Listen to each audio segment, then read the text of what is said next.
Assalamualaikum warahmatullahi wabarakatuh. Bismillahirrahmanirrahim. Alhamdulillah hamdan katsiran thayyiban mubarakan fih.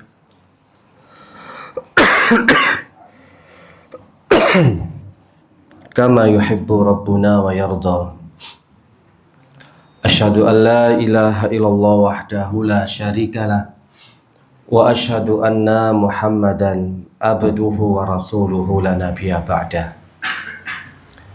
Ya ayyuhalladzina amanu taqullaha haqqa tuqatih wa la tamutunna illa wa antum muslimun. Ya ayyuhalladzina amanu taqullaha wa qulu qawlan sadida yuslih lakum a'malakum wa yaghfir lakum dunubakum wa may yuti'illaha wa rasulah faqad faza fawzan azima. Ikhwani fillah rahimani wa rahimakumullah. Segala puji bagi Allah. Hendaknya kita selalu bersyukur atas segala limpah nikmat, taufik, hidayah, serta inayah, sehingga kita bisa istiqomah, bisa melaksanakan perintah-perintah Allah dan menjauhi larangan-larangannya. Istiqomah untuk menetapi jalan yang lurus, jalan yang shiratal mustaqim, yang menghantarkan kita ke surganya Allah Subhanahu wa ta'ala. Insyaallah di pagi ini kita akan membahas satu tema bulan Ramadan, bulan yang diberkahi, sehingga bagi orang yang memiliki indikasi gangguan ataupun yang terkena gangguan sihir ataupun juga al-ain, maka Ramadan ini waktu yang tepat, waktu yang barokah untuk menghilangkan gangguan-gangguan tersebut. Bahkan dalam ruqyah mandiri pun itu sangat membantu sekali. Kenapa? Yang pertama karena di bulan Ramadan itu adalah bulan ibadah, dimana kalau seseorang banyak melakukan ibadah, banyak melakukan ketaatan dan amal soleh, itu secara otomatis akan menyakiti dan mengganggu kepada jin dan juga setan. Setiap ketaatan, setiap amal soleh, kalau kita ngerti, paham dengan adanya gangguan dalam tubuh kita, maka itu akan benar-benar menyakiti mereka. Alasan yang kedua, karena setan dibelenggu di bulan Ramadan. Seolah-olah setan itu menjadi tahanan. Kekuatan mereka tidak seperti di hari-hari biasanya. Mereka dibelenggu, dirantai. Maka kekuatan mereka sangat lemah sekali di dalam bulan Ramadan. Maka kita harus banyak memanfaatkan di timing-timing seperti ini. Di saat mereka sudah lemah, sudah hilang kekuatan, dibelenggu, dipenjara, dan tidak bisa seleluasa selain bulan Ramadan, di bulan-bulan yang lainnya, maka inilah waktu yang tepat bagi orang yang paham, bagi orang yang sadar kalau dalam dirinya ada gangguan. Kalau nggak sadar ya nggak akan ngefek. Makanya senjata pamungkas untuk melawan setan sebagaimana yang pernah kita sampaikan, Ibnu Qayyim al-Jauziyah dalam kitab beliau Zadul Ma'ad, senjata pamungkas untuk melawan setan cuma dua. Yang pertama ilmu, yang kedua sabar. Musuh setan nggak sabar ya nggak akan keluar setannya, dan kita nggak akan pernah menjadi pemenang. Seumpama gelut tengkar MMA gitu ya, kita tuh kalah terus sama setan. Karena kunci keberhasilan untuk mengalahkan mereka kita nggak bisa memilikinya. Senjata pamungkas pertama ya ilmu, yang kedua sabar. Lah kalau kita nggak ngerti, nggak tahu ilmu tentang gangguan-gangguan setan dan nggak sabar dalam menghadapi mereka, ya kita nggak akan pernah bisa menang. Apalagi tipe kita itu istiqjal, yo gak sabaran, yo tergesa-gesa. Tambah mereka leluasa. Al istiqjal minasyaiton. Istiqjal itu termasuk ya dari gangguan setan. Termasuk loh ya. Orang yang gak sabaran kalau menghadapi masalah cepet dan selesai, pokoknya harus cepet-cepet sudah aman terkendali, ya mereka berarti tidak bisa menikmati proses. Pengennya segala sesuatu itu cepat usai. Maka ilmu dan sabar ini senjata pamungkas, senjata yang ampuh dalam melumpuhkan dan mengalahkan setan. Ya kita harus tahu dulu namanya ilmu. Bagaimana gangguan mereka. Kemudian di bulan Ramadan yang ketiga itu ya, terdapat waktu dan saat-saat mustajab. Ada doa-doa yang mudah dikabulkan. Ketika kita memohon kepada Allah, apalagi bertepatan nanti di bulan Ramadan, ya di mana baik ketika berbuka, baik ketika di waktu hari berpuasa, itu mudah sekali doa kita dikabulkan oleh Allah Subhanahu wa Ta'ala. Sehingga kalau kita memohon, meminta untuk mengeluarkan gangguan-gangguan dalam diri kita, ya insya Allah itu akan dipermudah. Yang keempat, ya, bulan Ramadan ini kan bulan mendidik jiwa supaya memiliki akhlak mulia. Ini yang banyak terlewatkan, banyak terluputkan. Ramadan ya sekedar memperbanyak ibadah. Ramadan ya image-nya banyak melakukan ketaatan seperti baca Quran, tilawatil Quran, fokus untuk menyelesaikan, menghatamkan dan juga menghafal. Tapi ada sisi lain sebenarnya yang jauh lebih penting yang butuh kita kejar, yakni mendidik jiwa untuk memiliki akhlakul karimah, akhlak yang mulia. Di mana ketika kita di bulan Ramadan dibimbing, dituntut untuk menjadi orang yang sabar. Kemudian ketika di bulan Ramadan dituntut untuk memiliki sumbu yang panjang. Gak mudah terprovokasi, gak seperti sumbu pendek gas LPG. Disuruh sumbu panjang. Sehingga ketika ada orang yang memang bikin gara-gara, ngejak tengkar, ngajak berselisih, berbeda pendapat atau bantah-bantahan, apalagi difitnah, digibai, ya dia cukup mengatakan ini soimun, saya ini lagi puasa, nggak akan meladeni nuruti ente, silahkan. Itu kan Anda itu dilatih sebenarnya, bukan hanya di bulan Ramadan untuk memiliki sumbu panjang, tapi setelah Lebaran itu terus berkesinambungan, biar kita banyak memberikan udzur, memberikan toleransi, dan juga nggak cepet emosi. Lah orang bikin gara-gara, kita sudah latihan sabar, ada orang bikin gara-gara, ya kita tinggal bilang ini soim, aku lo poso, saya lagi berpuasa, nggak mau terprovokasi, nggak mau emosi, rugi. Ini kan salah satu bentuk akhlak sebenarnya yang diajarkan ketika seseorang berpuasa. Belum lagi tentang pemaafan, pemakluman, banyak sedekah, dermawan, al-kadhiminal ghaidha, menahan amarah dan selalu berbuat baik, baik kepada orang yang baik sama kita ataupun yang jahat sama kita, yang zalim sama kita. Ini latihan bentuk akhlak, latihan jiwa. Tapi hal ini justru tidak menjadi target utama. Targetnya selalu berbondong-bondong untuk melakukan ketaatan dan amal soleh. Ya akhirnya jadilah di bulan Ramadan itu ajang menjadi ustadz dan ustazah dadaan. Gitu toh. Wis koyo alim-alim habis subuh maca Quran sampai syuruk. Setelah itu sholat syuruk. Setelah itu tidur. Iki ibadah iki. Iki wis betah-betahno to kalau melek itu ya. Setelah subuh. Ini Mas Agus ini. Aman Mas Agus ya?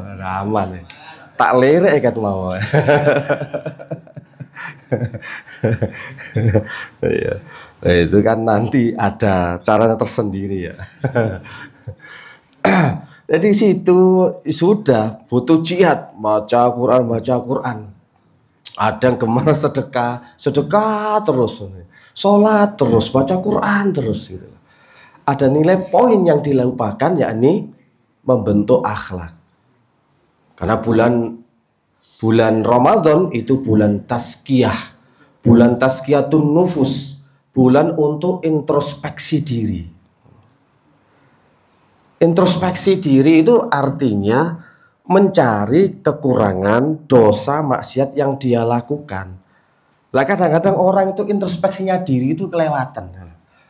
Ketika ada musibah, ketika salah satu keluarganya ada yang bermasalah misalkan, dan ketika dia sakit dan lain sebagainya, introspeksinya bagus dia. Masya Allah, ini anak semakin ngaji, semakin taat, banyak ujiannya. Jadi seolah-olah dia itu memang seperti salafus soleh terdahulu, ketika banyak melakukan ketaatan, semakin dekat maka banyak ujian. Mantep itu introspeksi dirinya itu, evaluasinya. Harusnya kan dicari, kenapa kok ruwet ya dalam rumah tangga saya, mungkin keluarga saya atau yang lainnya. Dosa apa yang saya miliki? Dosa apa yang tersembunyi yang belum terkuak? Itu dicari, bukan malah merasa sudah ngaji, semakin nyunah, semakin banyak ketaatan. Oh berarti ini sunnatullah, diuji oleh Allah, penggugur kewajiban dan mengangkat derajat. Ini gagal dalam memaknai ujian. Betul introspeksinya tapi salah penempatan gitu loh. Harusnya kan ada apa dengan akhlak saya? Ada apa dengan hubungan saya dengan Allah Subhanahu wa taala? Kok bermasalah? Maka saya dikasih masalah. Ketika hubungan seorang hamba dengan Allah bermasalah, maka Allah akan menguji dengan masalah. Sehingga jadilah kita itu bermasalah terus. Karena nggak mampu introspeksi diri dan memaknai ujian dengan benar. Ya awal mulanya hubungan kita yang tidak ideal. Sehingga Allah menegur dengan adanya masalah. Tapi kita sudah menganggap ini sunatullah karena kita banyak ketaatan. Karena kita sudah semakin ngaji. Yes, mirip pinter setan kayak gitulah. Selalu memberikan talbis, selalu memberikan syubhat. Makanya Ibnul Jauzi itu punya kitab namanya Talbis Iblis. Itu semua hampir rata, gak ada yang selamat dari talbisnya. Sangat samar, sangat lembut, sangat tersembunyi. Jadi ada tipe-tipe ini bagi seorang ustadz, bagi seorang ulama, bagi seorang dai, bagi seorang tolabul ilmi, penuntut ilmu. Semua punya talbis tersendiri. Makanya kenapa dikatakan gangguan setan di waktu bulan Ramadan sangat lemah. Karena gangguan mereka ada target jangka panjang, ada target jangka pendek. Jangka panjangnya ia mengajak manusia untuk masuk ke dalam neraka. Dia ajak sebanyak-banyaknya sebagai teman mereka. Nah, target jangka pendeknya ia mengganggu, ia menyakiti, bahkan merasuki. Nah, merasuki itu seperti apa modelnya? Kesurupan atau kerasukan, tipenya ada tipe yang kesurupan massal. Ada yang memang secara jasad, secara akal dia sudah hilang, namanya kesurupan total, sehingga dia nggak sadar apa yang dia bicarakan, apa yang dia lakukan, dia nggak mengetahui. Ada tipe kesurupan yang parsial, ya kapan ketika dirasuki nanti ada perubahan dalam tubuhnya. Macam-macam. Ada yang tipenya kesurupan itu yang ketiga disebutkan Syekhul Islam Ibnu Taimiyah, yakni yang orang yang jauh dari ketaatan. Dalam kesesatan, jauh dari ketaatan itu juga dimaknai kesurupan. Nah, banyak semacam ini ya. Gangguan-gangguan setan itu ya ada yang tipenya memang gangguannya kalau sudah masuk ke dalam tubuh, yang diganggu bukan kok kesurupan saja. Ada yang diganggu karakternya, ada yang diganggu akhlaknya nggak berubah-berubah, monoton, stagnan. Ada yang diganggu sakitnya, ada yang diganggu masalah apapun tentang rumah tangganya, hubungan muamalahnya. Jadi jangan dipahami kerasukan itu atau kesurupan orang nggak sadar itu. Udah. Karena targetnya setan itu walus. Kalau sudah dia masuk ke dalam tubuh manusia, dia tahu betul mana yang sesuai dengan hawa nafsu seseorang. Dari situlah nantinya banyak kasus-kasus atau banyak gangguan-gangguan yang tidak disadari dan tidak difahami. Ada yang dibuat males nuntut ilmu, ada yang dibuat lalai dengan akhirat, ya. Ada yang memang disuruh untuk futur, disuruh untuk malas, beda-beda. Ada yang diganggu secara fisiknya, kena sihir, apalagi ain itu kan kemarin ketika disampaikan Ustadz Abdurrahman Dhani, begitu dahsyatnya toh. Karena hanya pensifatan kepada seseorang tanpa diiringi dengan doa keberkahan itu sudah bisa memberikan efek yang luar biasa. Itu loh ain yang namanya mus'ijah dari satu sisi. Belum yang muhlika dari orang-orang yang memang benar-benar hasad, dengki, benci dan gak suka sama kita. Itu juga bisa memberikan efek yang dahsyat. Lah ain itu dari mana? Dari setan lagi. Ya. Di mana ketika seseorang mengungkapkan atau mensifati orang lain, di situ ada setan menumpangi dan melahap omongannya sehingga dia bisa memberikan efek yang luar biasa, memberikan mudarat bahaya bahkan penyakit. Dan efek ain itu bukan hanya kepada fisik, ya kepada benda-benda elektronik, ya bisa kesehatan, apalagi kepada harta, kepada usaha, kepada yang lainnya. Wah, banyak. Itu siapa? Ya setan maneh gitu loh. Setan. Itu hanya dalam satu sisi ain. Belum sihir, belum yang kesurupan, tipe yang jauh dari ketaatan dan dalam ketersesatan seseorang itu. Nah, kalau ini memang betul-betul kita ngerti ilmu itu ya, oh ternyata memang gangguan setan tuh nggak ada yang berhenti dan itu nyata. Kalau kita bahas ain kemarin kan kita dengar Masya Allah ya, luar biasa. Kita semua ini takut. Jangan-jangan data validnya memang banyak orang terkena ain. Tapi jangan dikira ainnya cuma karena ungkapan kebaikan, karena memuji, karena mensifati yang baik-baik itu enggak. Ini masih ringan, simpel. Yang bisa langsung menjadikan seseorang itu mati, meninggal dan sakit yang sangat luar biasa sakitnya, yaitu karena ain yang muhlika, yang menghancurkan, membinasakan dari orang-orang yang benar-benar hasad dan memiliki jiwa yang busuk, bahkan jiwa yang buruk. Itu memang lebih dahsyat dampaknya. Kalau dari orang-orang mungkin sama ngaji gitu ya masih ringan ya. Ya tergantung, kalau banyak emang ini jadi berat. Ya. Kalau satu jamaah gini ya iso ngeblak gitu loh ya. Bisa langsung pingsan, demam tinggi, kepala berat gitu. Itu kalau dari sekitar kita. Nah, dari orang-orang yang sangat benci dengan kita, wah itu jauh lebih dahsyat itu ya. Dan kasus-kasus di lapangan orang terkena ain tuh Waduh, salah satu penyakit yang susah diobati, penyakit yang belum ditemukan obatnya, penyakit yang tipenya komplikasi, itu tanda-tanda kena ain. Kena ain. Bahkan tahun berapa? 10 tahun yang lalu ya, 2015. Ketika umroh itu ketemu tukang masak itu ya. Ketika di Saudi. Dulu awalnya gemuk gitu ya. Kemudian kok kelihatan lemes ya. Kita kelihatan kan tanda-tanda orang itu kelihatan ya. Dari mulai yang ngantukan gitu loh ya. Itu tanda-tanda ain. Kan ngantuk, ain kan mata gitu ya. Kalau ngantuk itu tanda-tanda kena ain gitu loh. Karena tidur itu kan fardu ain, kewajiban mata gitu loh. Ustaz ya. Tidur itu fardu ain, kewajiban mata memang. Kelihatan matanya sayup, kemudian nafasnya tersengal-sengal, kelihatan lemes, gak bertenaga gitu. Dia catering gitu yang ngasih makan masakan gitu loh. Akhirnya dengan sekilas langsung mendekat. Langsung ngobrol, curhat.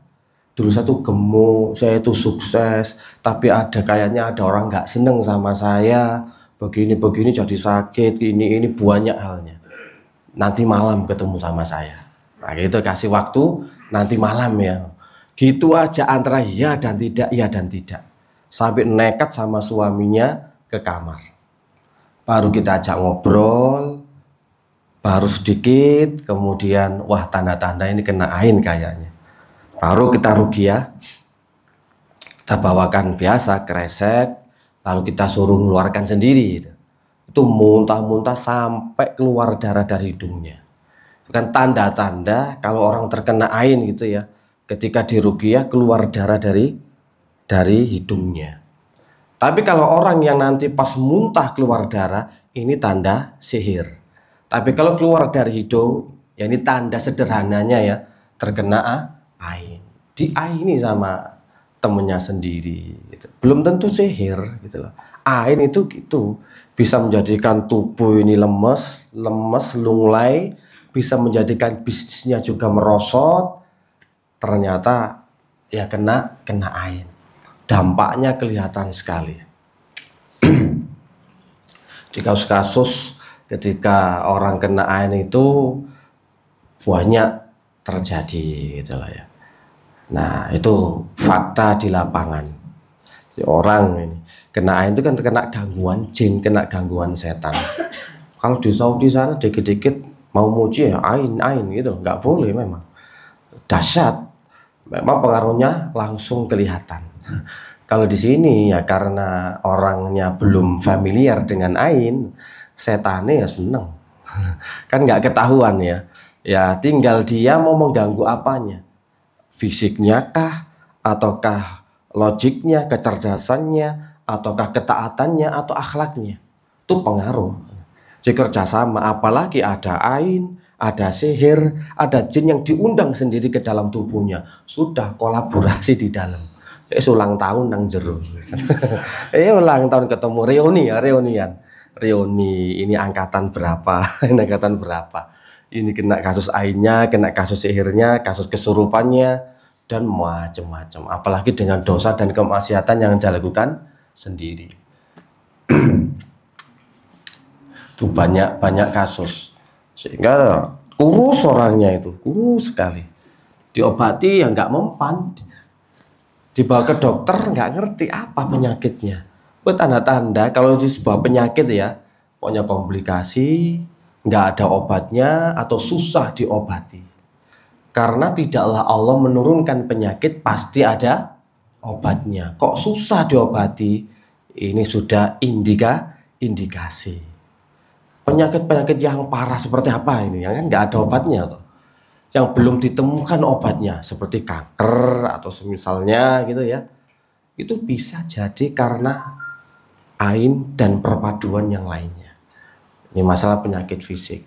Ada orang dulu itu bagus, semangat, cerdas, kemudian kok menurun kecerdasannya, menurun semangat nuntut ilmunya, ya bisa jadi juga karena ain. Ada yang usaha juga sama, dulu sukses, makin menurun omsetnya, macam-macam. Itu kalau kita bahas ain. Padahal kasus gangguan jin itu ya banyak, bukan hanya sekedar ain. Yang tidak disadari itu yang masuk sendiri itu loh ya. Kan target mereka pengen masuk sendiri. Kita mempersilahkan, tambah seneng mereka.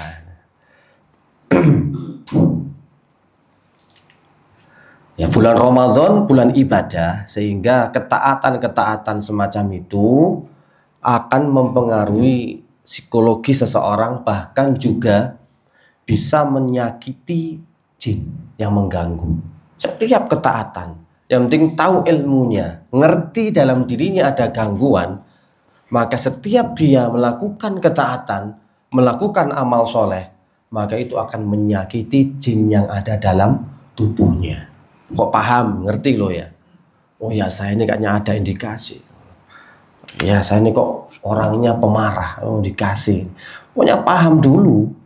Selama orang itu nggak paham, nggak ngerti kalau dalam dirinya ada gangguan jin, ya ketika Anda melakukan ketaatan, ya dia pun nggak bergeming, sembunyi aja dalam tubuh kita. Karena nggak terbongkar, nggak terkuak, dan tidak diketahui keberadaannya. Dia ya sembunyi aja di dalam tubuh. Tapi bagi orang yang paham, yakin kalau dirinya ada gangguan dan ngerti bisa membedakan antara dirinya dan gangguan, maka itu cepat sekali. Makanya bulan Ramadan itu kalau mau ruqyah mandiri, Masya Allah, luar biasa gitu lah ya, luar biasa. Dan kapan waktunya ya? Bisa setelah taraweh, bisa menjelang sahur gitu. Atau kepingin mana setelah berbuka, habis makan langsung muntah-muntah. Enak wis, luwe maneh, lapar lagi, makan lagi yang banyak. Jadi harus cari waktu timingnya dulu ketika mau ruqyah mandiri. Lebih enak, lebih simpel karena mereka sudah kalah start. Mereka semakin melemah, ketaatan kita semakin meningkat. Ya, kesabaran kita juga semakin teruji. Jadi maka untuk ruqyah itu cepat sembuh gitu ya. Cepat sekali. Kita dididik untuk tilawatil Quran, banyak sedekah. Sedangkan kita pernah mendengar hadis Rasul alaihi salatu wasallam, dawu mardakum bis sadaqah. Obati penyakit-penyakit, obati orang yang sakit itu dengan sedekah.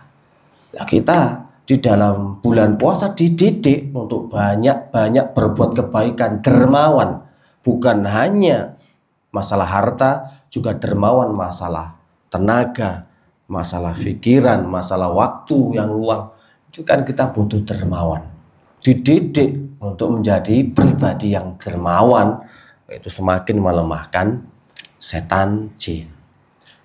Baca Al-Quran, banyak zikir, banyak sedekah, sabar, menjaga pandangan, menjauhi kemaksiatan. Ini banyak modal, banyak bekal untuk menjadikan kesembuhan itu semakin cepat.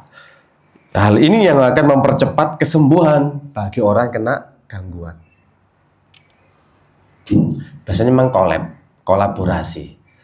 Jadi nggak mungkin orang itu kena gangguan itu cuma sekedar ain. Biasanya nanti ada gangguan lain. Biasanya mungkin ada jin nasabnya, itu loh Pak ya. Mungkin juga punya khodam tapi nggak sadar. Gitu. Khodam itu kan ada yang dicari, ada yang datang sendiri. Yang datang sendiri itu kita nggak tahu.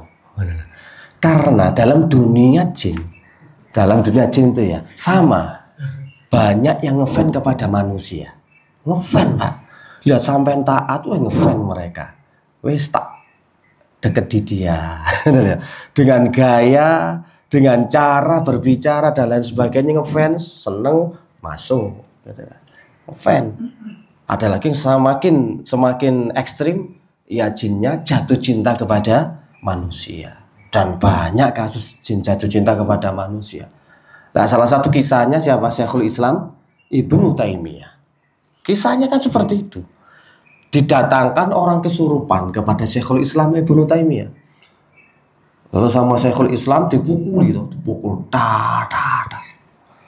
di lehernya sini, sehingga orang yang hadir seperti ini, weh, iki mati wong iki ya, acur ini. Dengan pentung, wah, don't try, jangan dicoba di rumah. Kalau jenengan langsung nyoba di rumah, wah melentung kabeh gitu. Ya, dipukul, kemudian muncul, jinnya diajak bicara. Kemudian dia ngomong, kenapa kamu masuk ke dalam tubuh laki-laki ini? Ternyata jinnya perempuan. Karena aku jatuh cinta kepada dia. Dibantah sama Syekhul Islam, tapi dia nggak cinta sama ente, sama anti. What? Kemudian pukul lagi, kesurupan lagi, dipukul lagi. Alasan lagi, saya pengen umroh bareng sama dia. Dibantah lagi, tapi dia nggak pengen umroh sama kamu. Sampai akhirnya dia pun jinnya ngomong, oke, kalau gitu. Wah, terus mengatakan oke, berarti toyib, naam. Saya akan keluar dari tubuh laki-laki ini karena engkau, karena kemuliaanmu. Dibantah lagi sama Syekhul Islam, ndak, kamu keluar karena Allah, takut kepada Allah, bukan karena kemuliaanku, bukan karena kehebatanku, tapi karena Allah. Baru jin itu keluar dan orangnya sadar. Ketika sadar, ditanya sama orang-orang, "Piye bro, gak apa-apa bro?" Gak ada masalah tahu. Ternyata gak kerasa apa-apa. Yang gak ada memar, gak merah-merah, dan gak ada yang lainnya. Dan itu salah satu maksudnya ya, contoh bahwasanya jin itu banyak yang jatuh cinta kepada manusia. Itu di zamannya dulu Syekhul Islam Ibnu Taimiyah, apalagi zaman now, zaman sekarang yang suka ngupload di TikTok, di IG, dipasang story di Facebook dan yang lainnya. Wah, jinnya semakin bebas. Ono jin sing kekini-kinian Gen Z, gue suka gaya lu, kan itu toh. Wah, tambah seneng. Gitu. Loh, banyak Pak kasus jin jatuh cinta kepada manusia, itu banyak kasusnya. Bahkan ketika ada orang waktunya nikah, waktunya sudah berkeluarga, tapi dia semakin nyaman ketika masa lajang atau ingin jadi lajang. Mendeto ini, itu seneng. Dan ini sering kita dapati, ada perempuan umur berapa nggak nikah nyaman, laki-laki sampai umur 50 nggak nikah nyaman. Ternyata sudah ada jin perempuan yang mendominasi. Sehingga ketika mau ditaarufkan, sudah jinnya ini yang bikin gak cocok. Ono kurangi. Itu loh ya. Iki golek sing sikile telu tapi ora iki ngono lho. Lah ya, setiap akhwat gitu ya, yang disodorkan gak ada yang cocok. Bahkan sampai disebut dengan siapa? Abu Nazor, suka Nazor. Gak beres iki kan. Hati-hati ya, kalau ada ikhwan suka nador, kok gak budal-budal ini indikasi. Abu Nador kan, semari nador gagal, gak cocok terus ini. Kenapa semacam itu? Ternyata memang sudah ada jin yang nyaman, bikin dia nyaman. Soalnya nggak butuh, kalau memang cocok ya COD angkut, nggak cocok ya sudah, gitu loh ya. Kalau nggak cocok ya sudah, gitu loh. Gampang saja, dia sudah nggak punya beban. Jadi pernah itu ada seorang perempuan gitu ya, perempuan sudah umur 35 tahun. Kita tanya, ini keluarganya bingung nggak karu-karuan, ini Ustadz kayaknya ini ada gangguan. Dia harusnya nikah tapi nggak mau nikah. Kita tanya, belum juga selesai sudah gemeter sampai dia kesurupan, sempat kesurupan. Dan ternyata sama ya, ketika kita tanya, orang ini aktif sholat malam, sholat tahajudnya aktif, dan selalu didatangi setelah tahajud. Habis sholat tahajud langsung kayak ngantuk, kayak ada tangan yang awalnya membelai di pipinya dingin gitu ya, tapi berbulu panjang gitu ya. Ini kisah nyata bener ini versi dia ketika menceritakan. Karena sudah kesurupan, akhirnya baru kita sadarkan lagi, sudah sadar nggak usah kesurupan kan gitu. Kita korek lagi, kita diagnosa lagi. Apa yang terjadi selama ini? Kenapa kok nyaman nggak nikah? Apa yang terjadi? Baru dia menceritakan. Karena saya sudah merasa nyaman.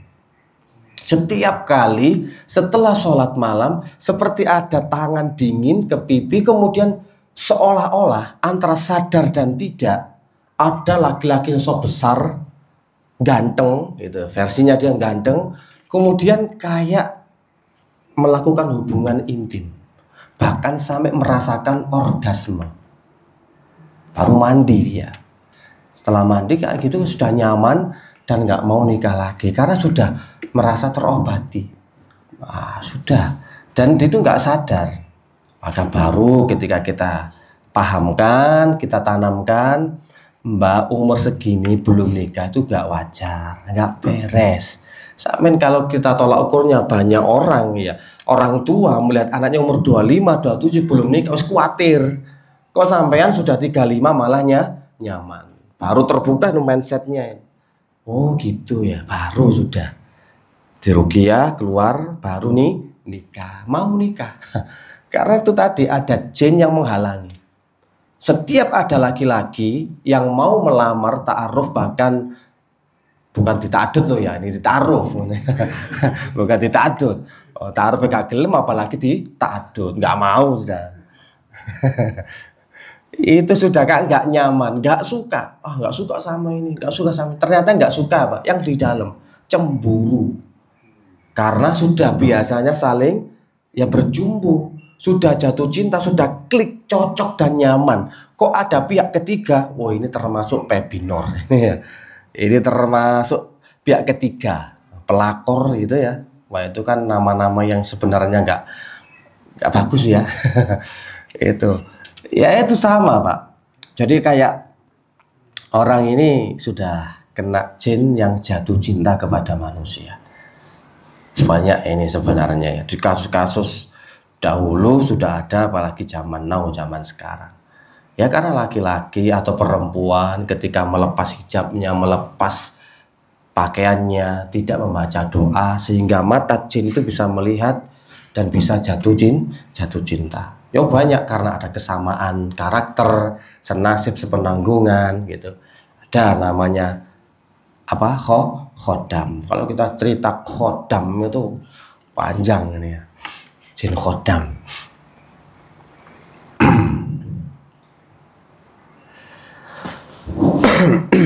Nah di bulan Ramadan salah satunya bisa seseorang itu sabar dan menahan amarah. Ini juga akan melemahkan kekuatan jin, kekuatan setan. Ya kasus memang jatuh cintanya jin kepada manusia itu sering kita dapati. Ada juga kasus anak SMA, kerasukan. Kerasukan ternyata yang merasuki itu 3 orang. Dan mereka semua saling merebutkan cintanya si perempuan ini. Rebutan ya apa ya, cinta segilima bukan segitiga. Jadi antara satu ketika di ruqyah muncul, kenapa kamu ini? Saya bersaing dengan teman-temanku 3 orang di sini. Waduh.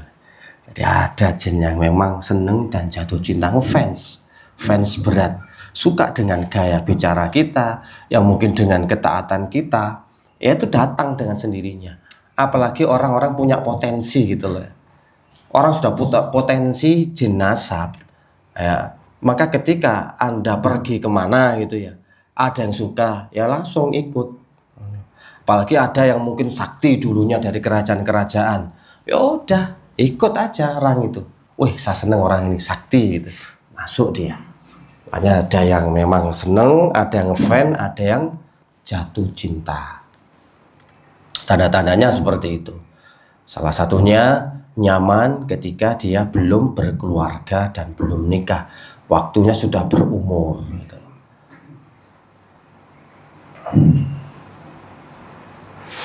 Jadi di dalam bulan Ramadan memang disarankan agar semakin taat dan semakin rutin melakukan ruqyah, karena jin ini sudah berada dalam keadaan lemah dan sangat terjepit sekali. Kan setan dibelenggu di bulan Ramadan ya, diikat, dirantai di dalam bulan Ramadan, sehingga setan tidak bisa kuat dan leluasa seperti di bulan-bulan lainnya. Maka kita memanfaatkan timing ini. Ketika sudah lemah, tinggal mengeluarkan. Apalagi seperti khodam jin atau sihir yang berada dalam tubuh, keadaan juga lemah sekali. Kelaparan mereka. Sudah sempit, ya, ruang gerak mereka sangat sempit. Dia harus menghadapi sendiri kalau memang di ruqyah, dia menghadapi sendiri pasiennya itu karena sudah melakukan ketaatan. Ini tentu sangat berbahaya bagi jin itu kalau terus ngotot ngeyel berada dalam tubuh manusia. Dan dia lebih memilih keluar dalam keadaan terhina daripada babak belur. Bahkan bisa mati, jin itu bisa mati. Sama. Ini juga pengakuan ya, jin-jin itu ketika Syekhul Islam Ibnu Taimiyah lagi tawaf, ketika membaca dzikir itu banyak jin-jin yang rontok gitu ya, katanya jatuh semua. Ya, pengakuan ya, namanya pengakuan jin itu nggak bisa ditolak 100%, juga nggak bisa diterima 100%. Harus dengan data. Kalau orang nggak pernah terjun untuk interogasi jin, yes, pokoknya di dalil itu setan itu pendusta. Wis iku pegang erat-erat. Padahal di situ nanti juga ada. Kalau kita sudah terbiasa terjun di lapangan, ada data, ada diagnosa, tinggal kita mencocokkan jin ini benar apa enggak. Ya, kita punya riwayat. Oh, orang ini misalkan sakit mulai tahun 2015. Ini sudah kita punya data, ada sihir enggak? Ketika di ruqyah misalkan ini kesurupan dan ngaku sama maksudnya dari tahun 2015, oh ada kecocokan, ada sinkron dengan data. Ya bisa kita percaya. Gitu ya. Tapi kalau sampai ngomong saya ini bukhul, saya ditanam, biasanya itu di tempat tidur, di bawahnya ranjang, tolong digali. Nah itu belum tentu kebenarannya. Kita buktikan dulu, digali nggak ada. Oh saya lupa, kata jinnya. Saya lupa, ternyata di dapur, di bawah gas LPG, digali lagi, nggak ada lagi. Wah berarti Anda diprank sama jin, gitu loh ya. Senengnya ngeprank juga mereka itu, karena kejahilan kita dan kebodohan kita. Setiap omongannya kita percaya, makanya harus dengan data sesuai. Gak bisa kita tolak secara 100%, gak bisa kita terima 100%. Apalagi pokoknya kalau sudah kesurupan pasti berdusta, pasti ngomongnya itu gini, karena setan tuh makhluk yang jelek, makhluk yang buruk. Tidak semua seperti itu. Bahkan ketika Rasulullah memberitahukan kepada Abu Hurairah gitu ya, kamu tahu nggak selama 3 hari ini yang ngobrol sama kamu? Nggak tahu ya Rasulullah, dia adalah setan. Ya, dia adalah setan yang kamu ajak selama 3 hari itu. Ya, saat itu dia tuh benar ngomongnya, disuruh untuk baca ayat kursi sebelum tidur. Kan ini dibenarkan pula, tidak semuanya bohong gitu ya. Yang penting kita tahu dalilnya. Karena kejahilan itulah yang menjadikan setan leluasa masuk dan mengganggu. Kalau sudah masuk mengganggunya, ingat, bukan hanya kesurupan dan kerasukan. Mengganggunya itu macam-macam, dibikin malas dari ketaatan, ya jauh gitu loh. Kemudian ya kadang-kadang bikin galau, baper. Baper itu kan salah satu indikasi gangguan. Mudah tersinggung gitu ya, membesar-besarkan masalah itu menggawane setan kabeh. Nah kalau orang itu, aku gak kesurupan tapi baperane gak karu-karuan. Ya apa bedanya antara karakter jinnya sama Anda itu satu, kolaborasi. Nggak bisa dipisahkan, ya nggak bisa diruqyah. Dan dia nggak mau keluar karena apa? Ada yang masih digandoli, baper sampean itu. Jadi kadang-kadang itulah, ada omongan sedikit gitu aja langsung pokoknya, anak gak terima itu. Ini sudah namanya menjatuhkan martabat, sudah namanya ghibah. Ini zalim, ini orang yang itu murabal ini. Siki awas, ini orangnya awas. Hati-hati pokoknya ya. Dengan omongan sedikit, kalau sudah nggak bisa terima, bahkan kalau mau tidur itu susah untuk tidur karena teringat omongan orang itu ya. kan sudah namanya tersinggungan dan baperan, perang batin dia. Waduh, gampang gak terima. Ya orang disuruh sabar kok, ya disuruh untuk pemaaf, disuruh untuk selalu berbuat baik, ya disuruh untuk konsisten istiqomah. Kita tuh berat, susah gitu. Kalau sudah mengganggu pada karakter, ini yang susah. Orang kena gangguan, kena indikasi, tapi yang diganggu adalah karakter. Itu yang lebih susah. Karena orang mengeklaim bahkan merasa bahwa ini sudah menjadi habit, sudah menjadi sifat, karakter, bahkan bawaan, gawan bayi. Ikus gawan bayi, yang ini ki aku wongnya. Ya Anda harus pahami saya dong. Ini karena karakter saya, nggak bisa saya itu disenggol, makanya Anda harus menyingkir.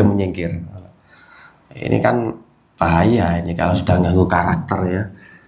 Jangan hanya dipikir orang kena sihir itu yang diganggu fisiknya, sakit nggak sembuh-sembuh. Tapi kalau diganggu itu masalah sifat dan karakter, ya sudah 11-12 sama setannya terus.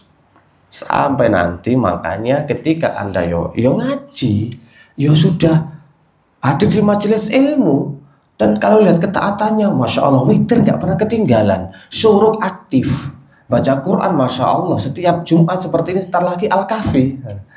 Tapi dari segi karakter susah move on gitu loh ya. Tetap saja stagnan, monoton di situ itu aja. Ketaatan sama Allah bagus, tapi karakter dan akhlaknya tetap. Nah, kita kan harusnya curiga, ada apa di sini? Harusnya setiap ibadah itu membawa dampak, pengaruh, dan buahnya adalah akhlak. Kok saya ini kok nggak balance gitu ya? Ketika saya ibadah padahal itu aktif sekali, tapi di sisi lain ini kok aku nggak sabaran. Apalagi kalau kena masalah, kena ujian, kok susah sekali move on. Nah di situ kan karakter yang diganggu, banyak orang nggak sadar, makanya sudah kelihatan kesurupan ya, karena dia jauh dari ketaatan. Yang disebutkan juga oleh Ibnu Qayyim al-Jauziyah ya, setiap akhlak yang buruk itu pintu masuknya setan. Siku gampang itu. Tapi kita merasa itu adalah memang bawaan dan karakter. Wis kayak sok di upgrade mana, wis petep kayak gitu. Wis kayak sok upgrade. Ini wis. Makanya kalau Anda guru jangan sama saya. Saya ini tersinggungan loh orangnya. Saya itu tersinggungan, saya itu orangnya introvert, kayak itu tertutup. Tapi kalau Anda macam-macam ya jangan. Ojo sampai gugah macan turu. Iki macane wis melek iku. Macane melek. Gimana dengan anak-anak kecil yang biasanya sakit panas, kayak melihat sesuatu gitu? Apa benar yang melihat jin atau gimana? Bisa jadi dia masih bisa melihat penampakan kalau anak kecil itu. Masih bisa. Nah, cuma ada batasannya. Kalau terus sampai dewasa, umur balita, umur 5 tahun, 6 tahun kok masih bisa melihat, nah ini juga masalah gitu ya. Tapi kalau masih kecil, umur berapa bulan, setahun, kemudian nangis, kemudian nunjuk-nunjuk, itu ada hantu, itu ada apa? Wajar. Berarti tempatnya nggak steril. Bisa jadi kita yang nggak steril. Ini pernah kasus di anak umur ya di bawah 5 tahun. Rewel, nangis, nggak pernah berhenti, susah dihentikan. Gimana ini Ustadz? Tolong diruqyah. Oke, bawa ke sini, kita lihat dulu. Akhirnya kita check up dulu dari orang tuanya. Ternyata ketika di check up langsung kesurupan, aing macan, gitu loh ya. Ini dari Jawa Barat. Jadi memang dari Sunda. Betul yang ngomong aing macan itu jadi kok macan. Waktu itu perempuan di bawah tabir, di balik tabir ada teman-temannya gitu ya. Kita cuma ngobrol-ngobrol, ternyata langsung jadi macan. Semburat kabeh koncone malah langsung. Ustaz teriak-teriak semua. Sudah, biarkan, tenang saja. Kita lalu dari tabir kita tenangkan. Macan, santai dulu. Ini macan sirkus ini di sini. Ini ya. Iya, macan sok galak kalau di hutan, tapi kalau sudah di tempat sirkus, ya kudu nganut pawange gitu loh ya. Jadi nggak bisa ngapa-ngapain dia, cuma nyakar-nyakar keramik dicakari gitu loh. Jadi nggak bisa nyakar orang. Nah baru ternyata di situ jin dari orang tuanya yang biasa nakuti anak-anaknya. Ketika orang tuanya dibersihkan di ruqyah, aman terkendali. Jadi kalau anak itu yang bermasalah, biasanya itu orang tuanya dulu yang harus diruqyah. Gitu loh ya. Hati-hati. Ini banyak orang terjebak, gitu loh ya. Banyak orang terjebak ketika anaknya nakal, susah dinasehati, dikon sholat gak budal, dulinan wae. Ustaz rugian anakku Ustaz. Alah gampang. Mesti wong tuane masalah. Iya, wong anak kecil nggak tahu apa-apa. Kok bisa seperti itu ya? Ya kena mana ya? DNA-nya dari siapa? Kata orang Jawa kan seperti itu. Kelopo itu roto jatuh nggak jauh dari pohonnya. Kok sampean mengingkari? Wah, aku gak ngono. Lho wite tekan ndi?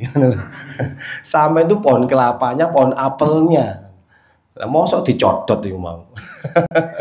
Ya dari sampean pasti nggak bisa. Itu nggak bisa dipungkiri. Makanya setiap anak yang bermasalah ini itu apalagi sekarang kalau dalam ilmu parenting itu inner child kak luka batin atau soul healing gitu ya. Ini kan nanti sama karena ada perlakuan orang tua yang terekam di memorinya, entah bentakan atau yang lainnya. Yaitu orang tuanya nanti yang diluruskan. Ada anak kelas 6 SD itu juga sama.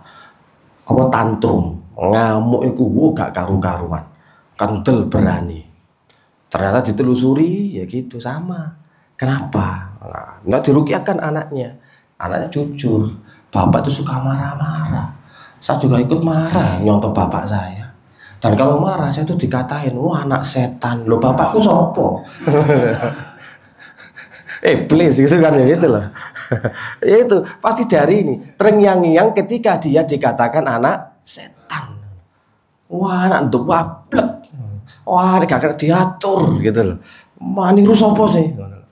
Wis nek itu umpatan, ungkapan hal-hal semacam itu dilahap sama setan, masuk ke dalam tubuh anaknya. Siapa yang mengakibatkan? Orang tuanya. Pola didik, parenting yang salah itu bisa membekas terekam di seorang anak, yaitu menjadikan anak itu yang mentalnya semuanya kena. Jadi kalau anak yang bermasalah, mesti orang tuanya harus ikut ikut apa? Diintegrasi. Harus itu. Dari itu, ini boleh urung ini. Papa pas anakku nakal. Kalau saya nanti konsultasi, aku sing kena. Yang lain ada. Apakah jin itu bisa mengganggu anak kebutuhan khusus, Ustaz? Bisa jadi. Karena kalau sekarang anak saya kebutuhan khusus. Jadi wallahu a'lam, saya kurang tahu. Suatu saat anak saya itu tiba-tiba kita pulang ke Jawa, kita lewat di hutan, terus tiba-tiba anak saya itu teriak-teriak. Bu, ada anak kecil masuk ke perut saya, dia bilang gitu. Nah setelah itu kejadian itu, sekarang anak saya paling malas untuk sholat. Terus, dia kebutuhan khusus tadi ya, jadi belum dia. Jadi walaupun kebutuhan khusus tapi masih sedikit bisa. Kalau dulu aktif, sekarang sudah tidak aktif lagi. Masya Allah. Ya, nah, itu kira-kira apakah? Ya saya tanyakan apakah anak kebutuhan khusus itu bisa diganggu sama jin juga? Terkadang bisa. Jadi anak itu nggak semuanya juga yang autis atau yang berkebutuhan khusus. Itu terkadang dirunut, juga ada indikasi, juga ada peran jin dalam hal-hal semacam itu. Seperti salah satunya itu jin nasab. Mungkin dari jenengan ya ada, mungkin dari nasab-nasab ada. Ya dari nasab biasanya. Pokoknya kalau anak itu ya dari kita atau nasab. Nasab itu, iya. Memang kalau sudah seperti itu prosesnya lumayan sedikit panjang. Kalau kita bisa menentukan apa karena autis itu kena gangguan atau enggak, ya harus ada cek dulu, check up dulu dari segi medis dan juga dari segi ruqyah. Apakah benar indikasinya ini murni penyakit atau enggak? Sama seperti ayan, epilepsi, itu salah satunya indikasi jin asap, jin gangguan, jin jin turunan, gitu lah, indigo, biasanya gitu. Jadi pernah kita nangani orang epilepsi, itu nggak murni pure. Disebutkan juga Ibnu Qayyim, jadi orang yang ayan, orang yang kesurupan tipenya dua, ada yang medis, ada yang murni jin. Kalau yang murni jin bisa di ruqyah, kalau murni medis ya dengan obat-obatan dan juga kesehatan. Ada dua versi. Nah, dan kita pernah nangani memang ya orang epilepsi ayan itu karena gangguan juga. Salah satunya adalah nasab. Dulu ada yang seperti itu, atau ada yang banyak masuk sehingga bisa menjadikan nggak sadar diri, kejang. Itu pelan-pelan bisa. Jadi kalau sudah kena hal semacam itu, sampun nggih insyaallah. Ya pun semoga bisa bermanfaat. Subhanakallahumma wa bihamdika asyhadu an la ilaha illa anta astaghfiruka wa atubu ilaik. Assalamualaikum warahmatullahi wabarakatuh.